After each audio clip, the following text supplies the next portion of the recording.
स्वागत है आप सभी का डीडी न्यूज के इस खास बुलेटिन एक्सप्रेस 100 में, जहां हम आपके लिए लेकर आते हैं राजनीति, मनोरंजन, देश दुनिया, खेल और व्यापार जगत की सभी बड़ी खबरों को एक्सप्रेस यानी कि फटाफट अंदाज में। आपके साथ मैं हूं संध्या शर्मा। तो देखिए खबरें तेज रफ्तार से। प्रधानमंत्री नरेंद्र मोदी आज वीडियो कॉन्फ्रेंसिंग के माध्यम से जल संचय जन भागीदारी पहल के शुभारंभ कार्यक्रम को संबोधित करेंगे। ये कार्यक्रम सूरत में आयोजित किया जा रहा है। इस पहल का उद्देश्य सामुदायिक भागीदारी और स्वामित्व पर जोर देते हुए जल संरक्षण करना है और यह समग्र समाज और समग्र सरकार के दृष्टिकोण से संचालित है। इस पहल का लक्ष्य पूरे गुजरात में लगभग 24,800 वर्षा जल संरचनाओं का निर्माण करना है। इसका उद्देश्य जल संरक्षण को राष्ट्रीय प्राथमिकता बनाने के प्रधानमंत्री के संकल्प को पूरा करना है। केंद्रीय गृह एवं सहकारिता मंत्री अमित शाह आज से जम्मू कश्मीर का दौरा करेंगे। अमित शाह जम्मू कश्मीर में भारतीय जनता पार्टी के चुनाव अभियान की शुरुआत करते हुए पार्टी का घोषणा पत्र जारी करेंगे।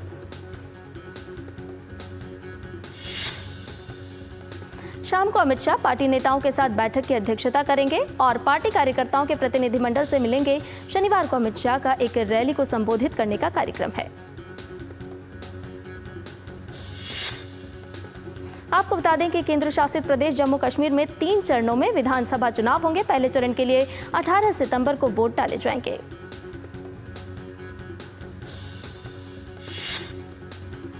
वहीं जम्मू कश्मीर विधानसभा चुनाव के दूसरे चरण के 26 विधानसभा सीटों के नामांकन पत्रों की आज जांच की जाएगी। दूसरे चरण के 26 विधानसभा सीटों पर नामांकन दाखिल करने की गुरुवार को अंतिम तिथि है। विधानसभा चुनाव के तीसरे चरण के लिए गुरुवार को अधिसूचना जारी की गई। तीसरे चरण के लिए नामांकन प्रक्रिया 12 सितंबर तक चलेगी। 13 सितंबर को नामांकन पत्रों की जांच की जाएगी और 17 सितंबर तक नाम वापस लिए जा सकेंगे। बीजेपी ने जम्मू कश्मीर विधानसभा चुनाव के प्रचार में पूरी ताकत झोंक दी है। पार्टी ने दूसरे चरण के लिए स्टार प्रचारकों की सूची जारी कर दी है। सूची में प्रधानमंत्री नरेंद्र मोदी, केंद्रीय मंत्री जेपी नड्डा, अमित शाह, राजनाथ सिंह, नितिन गडकरी, उत्तर प्रदेश के मुख्यमंत्री योगी आदित्यनाथ और राजस्थान के मुख्यमंत्री भजनलाल शर्मा समेत कई नेताओं के नाम शामिल हैं।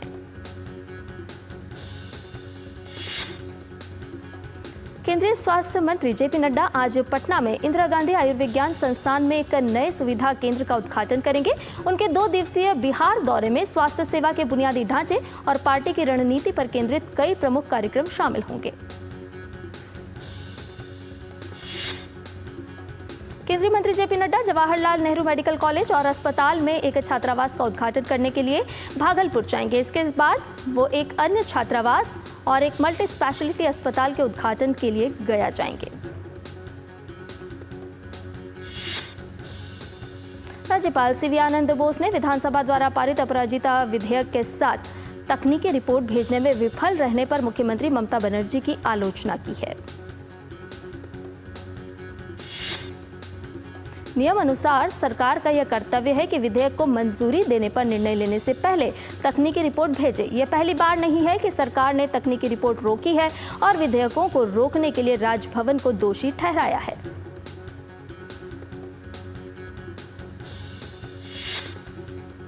राजभवन ने सरकार की कमियों को छिपाने के लिए लोगों को गुमराह करने के खिलाफ नवन्ना को फटकार लगाई है। राज्यपाल सीवी आनंद बोस ने सरकार को इस तरह के महत्वपूर्ण मामलों में अपना होमवर्क करने की नसीहत दी है।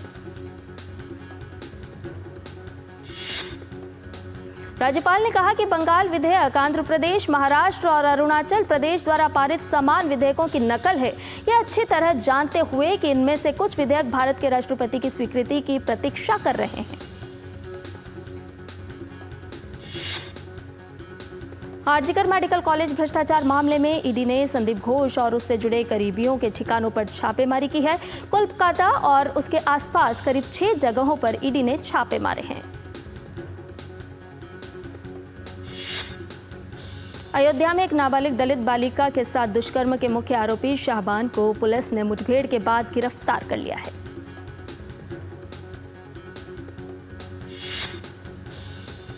पुलिस के मुताबिक चेकिंग के दौरान पुलिस ने बाइक सवार 2 युवकों को रोकने की कोशिश की, तभी मुख्य आरोपी शाहबान ने पुलिस टीम पर फायरिंग कर दी। जवाबी फायरिंग में शाहबान के पैर में गोली लगी, जबकि अंधेरे का फायदा उठाते हुए दूसरा युवक फरार हो गया। पुलिस का कहना है कि शाहबान ने पिछले दिनों खंडासा थाना क्षेत्र में एक दलित नाबालिग के साथ दुष्कर्म किया था। उस वक्त शाहबान के साथ उसका एक साथी भी वहां मौजूद था।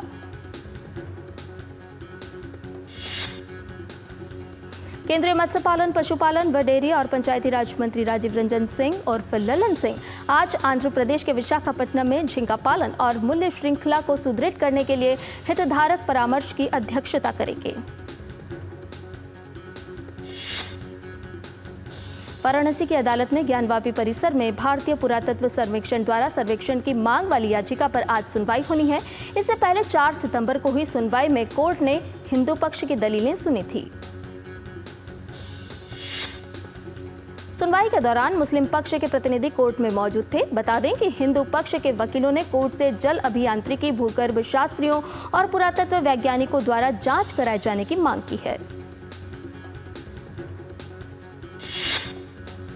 दरअसल 2022 में ज्ञानवापी मस्जिद के वजूखाने में शिवलिंग जैसी आकृति मिलने का दावा किया गया था, जिसके बाद सुप्रीम कोर्ट के आदेश पर मस्जिद के वजूखाने को सील कर दिया गया था। भाजपा सदस्यता अभियान ने इतिहास रच दिया है। भाजपा ने 3 दिन में 1 करोड़ का आंकड़ा पार कर लिया है। बीजेपी के आईटी सेल के प्रमुख अमित मालवीय ने भाजपा सदस्यता अभियान को सफल करार देते हुए इसे डिजिटल चमत्कार बताया है। उत्तर प्रदेश के मुख्यमंत्री योगी आदित्यनाथ गोरखपुर के दौरे पर हैं। सीएम योगी आज गोरखपुर वन प्रभाग के कैंपियरगंज रेंज में जटायु संरक्षण एवं प्रजनन केंद्र का उद्घाटन करेंगे। सरकार ने आमदनी और योग्यता पर आधारित राष्ट्रीय छात्रवृत्ति योजना के अंतर्गत वर्ष 2024-25 के लिए चुने हुए प्रतिभाशाली विद्यार्थियों के लिए आवेदन करने की समय सीमा इस महीने की 30 तारीख तक बढ़ा दी है। केंद्रीय शिक्षा मंत्रालय ने कहा है कि इस योजना के अंतर्गत आर्थिक दृष्टि से कमजोर वर्गों के प्रतिभाशाली विद्यार्थियों को छात्रवृत्ति प्रदान की जाती है।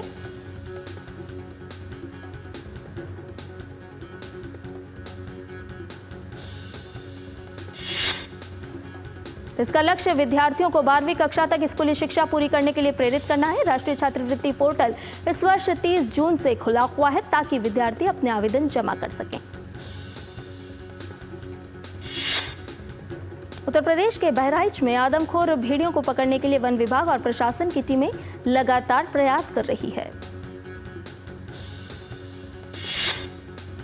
मुख्य वन संरक्षक रेणु सिंह ने बहराइच के हरबख्शपुरवा गांव में चलाए गए भेड़ियों की तलाशी अभियान का जायजा लिया। रेणु सिंह ने कहा कि अब तक 4 भेड़ियों को पकड़ा गया है, 2 भेड़ियों को पकड़ना अभी बाकी है। उन्होंने कहा कि थर्मल ड्रोन का उपयोग करके इलाके को ट्रैक करने की कोशिश की जा रही है, जिसमें बाकी भेड़ियों को खोजा जा सके। उत्तर प्रदेश के चंदौली जिले के दाऊदपुर दाखी गांव में एक जंगली जानवर ने सो रहे 6 ग्रामीणों पर हमला कर दिया। सभी घायलों को चकिया संयुक्त जिला अस्पताल में भर्ती कराया गया है। अस्पताल के मुख्य चिकित्सा अधीक्षक अशोक कुमार ने बताया कि अस्पताल में भर्ती घायलों का इलाज किया जा रहा है और सभी खतरे से बाहर हैं। वन विभाग की टीम के अधिकारी रामचरित्र सिंह ने भी घटनास्थल का दौरा किया और बताया कि गांव में जाल और पिंजरे लगाए जा रहे हैं ताकि जानवर को पकड़ा जा सके। मुंबई के लोअर परेल वेस्ट में स्थित टाइम्स टावर बिल्डिंग में आग लग गई। मौके पर दमकल की 9 गाड़ियां मौजूद हैं। किसी के हताहत होने की खबर नहीं। आग बुझाने का काम जारी है। केंद्रीय मंत्री शिवराज सिंह चौहान आंध्र प्रदेश के बाद आज तेलंगाना का दौरा करेंगे। शिवराज सिंह चौहान तेलंगाना के खम्मम गांव का दौरा करेंगे। खम्मम गांव का क्षेत्र भारी वर्षा के कारण पूरी तरह जलमग्न हो गया है। बाढ़ की वजह से यहां आमजन का जनजीवन तो अस्त व्यस्त हुआ ही, साथ ही फसलें भी खराब होने के कारण किसानों को भारी नुकसान उठाना पड़ा है। केंद्रीय मंत्री आम जनता और किसानों से भी मुलाकात करेंगे। साथ ही अधिकारियों के साथ नुकसान के आकलन के संबंध में बैठक करेंगे।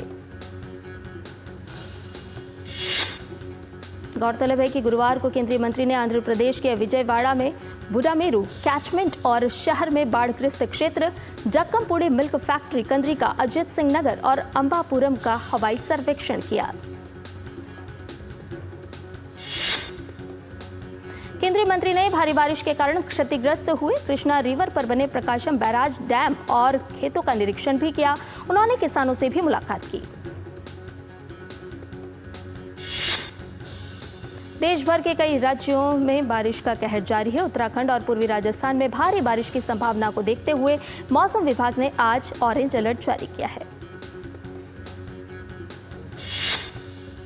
उत्तराखंड के देहरादून, चमोली और नैनीताल जिलों में तेज वर्षा का अलर्ट जारी किया गया है।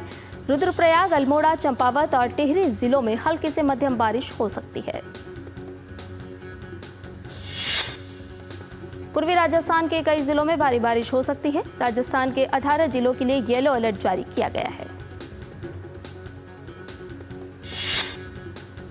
मौसम विभाग ने अगले 7 दिनों में असम, मेघालय, नागालैंड, मणिपुर, मिजोरम, त्रिपुरा और छत्तीसगढ़ में भारी बारिश होने की संभावना व्यक्त की है। वहीं 8 से 11 सितंबर तक केरल और 9 सितंबर को कर्नाटक में भारी वर्षा होने का अनुमान जताया गया है। वहीं आंध्र प्रदेश में तेज बारिश के कारण गोदावरी नदी का जलस्तर काफी बढ़ गया है। मौसम विभाग ने गुजरात के वलसाड़, नवसारी, डांग, तापी, सूरत, भावनगर, अमरेली, साबरकांठा, महसाणा, बनासकांठा, पाटन और कच्छ में बारिश का येलो अलर्ट जारी किया है। राजधानी दिल्ली में बारिश के बाद अलग अलग जगह पर जलभराव की समस्या देखने को मिली। बारिश से भले ही मौसम सुहाना हो गया हो, लेकिन इसके बावजूद लोगों को भारी परेशानी उठानी पड़ रही है। दिल्ली के नजफगढ़ इलाके में पानी भरा हुआ है, तो वहीं अन्य जगहों पर भी सड़कें पानी से लबालब हैं। मौसम विभाग ने आगामी कुछ घंटों में दिल्ली में हल्की से मध्यम बारिश का अलर्ट जारी किया है। उत्तर प्रदेश के प्रयागराज में हरतालिका तीज के अवसर पर गंगा घाट पर महिलाएं और अन्य श्रद्धालु स्नान और पूजा के लिए पहुंचे।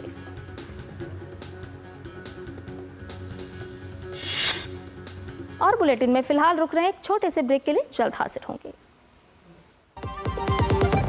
एक ऐसा तबका जो रिटायरमेंट के बारे में आज भी बिल्कुल नहीं सोचता, वो है औरतें। औरतें कमा के भी वल्नरेबल हैं। सो एनपीएस एक इक्वालिटी ला रहा है। हम सब एक बराबर प्लेटफॉर्म पे हैं। अपने बेहतर कल को सुनिश्चित करने के लिए एनपीएस जरूरी है।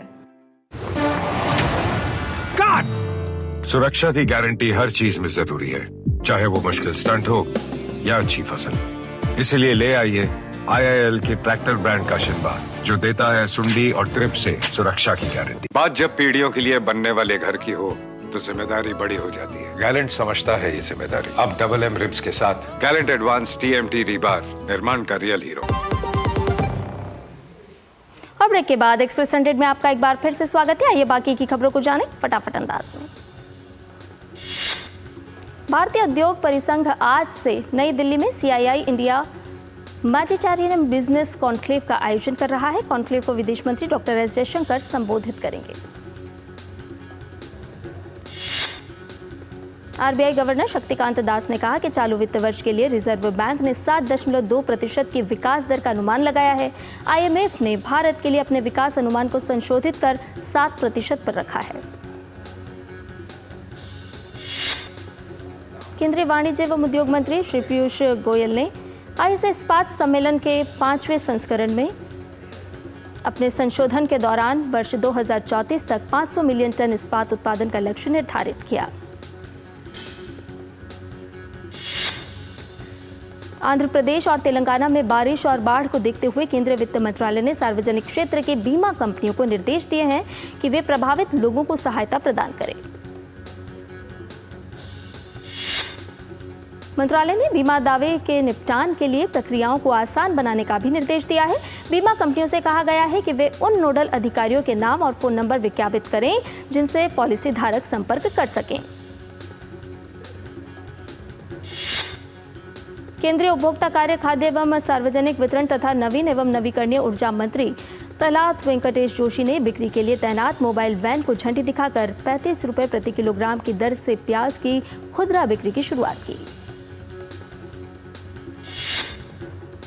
कोल मिनिस्ट्री ने 3 कोल माइंस के लिए आवंटन आदेश जारी किए हैं। इन कोल माइंस में Machkata coal mines NLC India Limited को आवंटित किया गया है।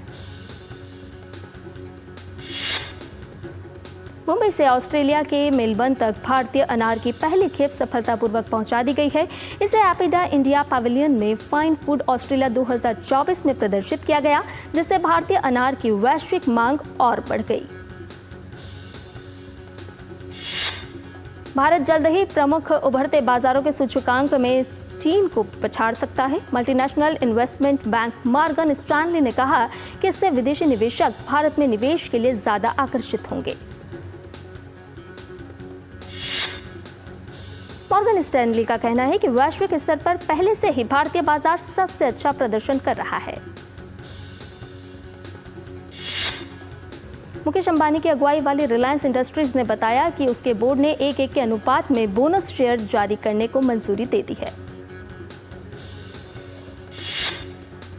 अमेज़न आईएनसी इस साल भारत में $5 बिलियन की छोटे उत्पादों का निर्यात करने की योजना बना रहा है, जो 2023 में करीब $3 बिलियन का था। केंद्रीय सड़क परिवहन एवं राजमार्ग मंत्री नितिन गडकरी ने इलेक्ट्रिक वाहन विनिर्माताओं को सब्सिडी जारी रखने की जरूरत से इनकार करते हुए कहा कि अब लोग खुद ही ईवी या सीएनजी वाहनों को लेना पसंद कर रहे हैं। अदानी ग्रुप अगले 3 से 4 सालों में रिटेल निवेशकों से 30,000 से 40,000 करोड़ रुपए जुटाने की योजना बना रहा है, ताकि फंड के स्रोतों में विविधता लाई जा सके और रिस्क कम किया जा सके। तमाम कंपनियां त्योहारी सीजन की तैयारी में जुट गई हैं। हायरिंग प्लेटफॉर्म इंडीड ने बताया कि पिछले साल के मुकाबले इस बार मौसमी भर्तियों में 20% उछाल आने की संभावना है। अमेरिकी विदेश मंत्री एंटनी ब्लिंकन ने गुरुवार को कैरिबियाई देश हैती का दौरा किया। इस दौरान एंटनी ब्लिंकन ने उम्मीद जताई कि हैती में अगले साल चुनाव करवाने के लिए जल्द ही एक चुनावी परिषद की स्थापना की जाएगी। Transitional presidential council coordinator AdGuard LeBlanc films के साथ बैठक के बाद ब्लिंकन ने कहा कि उन्होंने चुनावी परिषद पर चर्चा की है। ब्लिंकन की यात्रा ऐसे समय में हुई है जब हैती हिंसक गिरोहों के संघर्ष से जूझ रहा है।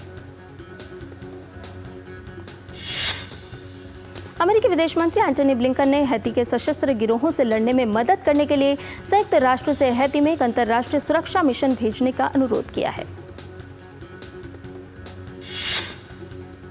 एक तरफ इजरायल और हमास के बीच संघर्ष जारी है, तो वहीं हमास द्वारा बंधक बनाए गए लोगों के परिजन और दूसरे लोग इजरायल में सड़कों पर प्रदर्शन कर रहे हैं। ये लोग इजरायल पर हमास के समझौता करने का दबाव बना रहे हैं। हाल के प्रदर्शन में प्रदर्शनकारियों ने तेल अवीव में एक सड़क को अवरुद्ध कर दिया। प्रदर्शनकारियों ने फ्लेयर्स जलाकर अपना विरोध दर्ज किया। प्रदर्शनकारियों ने इजरायल के प्रधानमंत्री बेंजामिन नेतन्याहू से बंधकों को जल्द वापसी की मांग की है। मध्य अमेरिकी देश निकारागुआ में अमेरिकी वार्ता के बाद 135 राजनीतिक कैदियों को रिहा कर दिया गया है। व्हाइट हाउस ने कहा कि रिहा किए गए सभी लोग निकारागुआ के नागरिक हैं। अमेरिका की उपराष्ट्रपति कमला हैरिस पीटर्सबर्ग पहुंच गई हैं। कमला हैरिस 10 सितंबर को फिलाडेल्फिया में पूर्व राष्ट्रपति डोनाल्ड ट्रंप के साथ बहस की तैयारी के लिए अगले 5 दिन पेंसिल्वेनिया राज्य में बिताएंगी। जॉर्जिया गोलीबारी की घटना को लेकर अमेरिका के राष्ट्रपति जो बाइडेन ने दुख व्यक्त किया है। 5 सितंबर को हुई इस घटना में 2 छात्रों और 2 शिक्षकों की जान चली गई और 9 अन्य घायल हो गए थे। राष्ट्रपति बाइडेन ने घटना पर हमलावर पर त्वरित कार्रवाई का आश्वासन दिया। अमेरिका के राष्ट्रपति जो बाइडेन के बेटे हंटर बाइडेन ने संघीय कर मामले में आरोपों को स्वीकार कर लिया है। इन आरोपों में 17 साल तक की सजा का प्रावधान है। हंटर बाइडेन का यह निर्णय बृहस्पतिवार को तब आया जब संघीय कर मामले में जूरी चयन शुरू होने वाला था, जिसमें उन पर करों में कम से कम $1.4 मिलियन अमेरिकी डॉलर का भुगतान करने में विफल रहने का आरोप लगाया गया था। पेरिस में जारी पैरालंपिक गेम्स में खेलों के 9वें दिन भारत के कई खिलाड़ी मेडल के लिए चुनौती पेश करेंगे। महिलाओं की 200 मीटर रेस में भारत की सिमरन पहले राउंड में उतरेंगी। पुरुषों के जावलिन के F54 वर्ग में दीपेश कुमार मैदान पर दिखाई देंगे। फायरिंग में भी हिट्स राउंड होंगे, जिसमें यश कुमार और प्राची यादव एक्शन में नजर आएंगे। इससे पहले भारत 8वें दिन तक 25 मेडल अपने नाम कर चुका है। भारत के खाते में अब तक 5 गोल्ड, 9 सिल्वर और 13 ब्रॉन्ज मेडल शामिल हैं। खेलों के 8वें दिन कपिल परमार ने पैरा जूडो में भारत को कांस्य पदक दिलाने में सफलता हासिल की। 60 किलोग्राम पुरुषों के जैवलिन वर्ग में दुनिया के नंबर 1 खिलाड़ी कपिल परमार ने ब्राजील के खिलाड़ी को हराकर कांस्य पदक पर अपना कब्जा जमाया।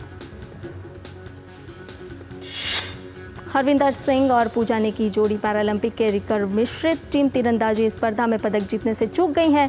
हरविंदर और पूजा को कांस्य पदक के लिए मुकाबले में स्लोवेनियाई जोड़ी से कांस्य पदक के शूट ऑफ में हार गई। भारत की पैरा जूडो खिलाड़ी कोकिला पेरिस पैरालंपिक में पदक से चूक गई। रेपेचास राउंड में कोकिला को यूक्रेन के विश्व नंबर 4 खिलाड़ी यूलिया के हाथों 0-10 के अंतर से हार का मुंह देखना पड़ा। अंडर 20 विश्व कुश्ती चैंपियनशिप में भारतीय पहलवानों ने शानदार प्रदर्शन करते हुए 1 स्वर्ण और 2 कांस्य पदक जीतने में सफलता पाई। ज्योति बेरवाल ने स्वर्ण पदक अपने नाम किया। ज्योति ने फाइनल में उन्होंने हंगरी की पहलवान को शिकस्त दी। वहीं महिलाओं की 59 किलोग्राम वर्ग में कोमल ने और 68 किलोग्राम वर्ग में सृष्टि ने कांस्य पदक अपने नाम किए। विश्व डेफ निशानेबाजी चैंपियनशिप में भारत के शौर्य सैनी ने स्वर्ण पदक जीतने में सफलता पाई। शौर्य ने 50 मीटर राइफल 3 पोजीशन में स्वर्ण पदक हासिल किया। वहीं 25 मीटर रैपिड फायर पिस्टल में चेतन ने कांस्य पदक जीता। इस तरह भारत ने अब तक प्रतियोगिता में 5 स्वर्ण, 7 रजत और 5 कांस्य पदक सहित कुल 17 पदक जीतने में कामयाबी हासिल की है। पुर्तगाल के स्टार फुटबॉलर क्रिस्टियानो रोनाल्डो ने इतिहास रच दिया है। वो शीर्ष स्तर पर 900 गोल करने वाले विश्व के पहले खिलाड़ी बन गए हैं। रोनाल्डो ने नेशंस लीग में क्रोएशिया के खिलाफ अपना 900वां गोल किया। उनके इस गोल की मदद से पुर्तगाल ने क्रोएशिया को 2-1 से हराकर अपने अभियान का जीत के साथ आगाज किया। अमेरिका के दिग्गज महिला फुटबॉलर एलेक्स मॉर्गन ने संन्यास का ऐलान कर दिया है। अमेरिका के लिए 123 गोल करने वाली मॉर्गन ने 2 बार विश्व कप जीतने वाली टीम का अहम हिस्सा थी। दूसरी वरीयता प्राप्त बेलारूस की अरीना सबालेंका ने यूएस ओपन के महिला एकल के फाइनल में स्थान बना लिया है। उन्होंने सेमीफाइनल में अमेरिका की एम्मा नवारो को 6-3, 7-6 से हराने में सफलता पाई। छठी वरीयता प्राप्त अमेरिका की जेसिका पेगुला फाइनल में पहुंच गई हैं। पेगुला ने रोमांचक सेमीफाइनल में कैरोलिना मुखोवा को 3 सेट में 1-6, 6-4, 6-2 से शिकस्त दी। निर्माता दिनेश विजान ने मैडॉक फिल्म्स बैनर तले बनी फिल्म सेक्टर 36 का ट्रेलर नेटफ्लिक्स के ऑफिशियल यूट्यूब चैनल पर रिलीज कर दिया है। साउथ अभिनेता नानी की अगली फिल्म हिट 3 है। फिल्म की घोषणा के साथ इसका पहला पोस्टर और टीजर निर्माताओं ने जारी कर दिया है।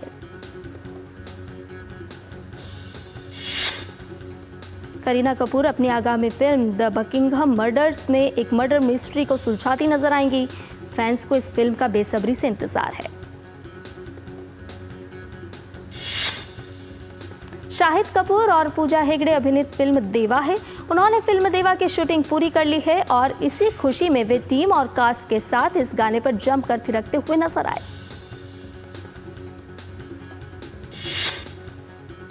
अनन्या पांडे की वेब सीरीज कॉल में वे आज अमेजन प्राइम पर स्ट्रीम होगी। अनन्या पांडे इस सीरीज में बेला चौधरी उर्फ बे की भूमिका में नजर आएंगी। आलिया की इस अपकमिंग फिल्म जिगरा है। फिल्म में वेदांग रैना भी अहम भूमिका में नजर आने वाले हैं। खान और रितेश देशमुख की फिल्म विस्फोट आज जियो सिनेमा पर रिलीज होगी।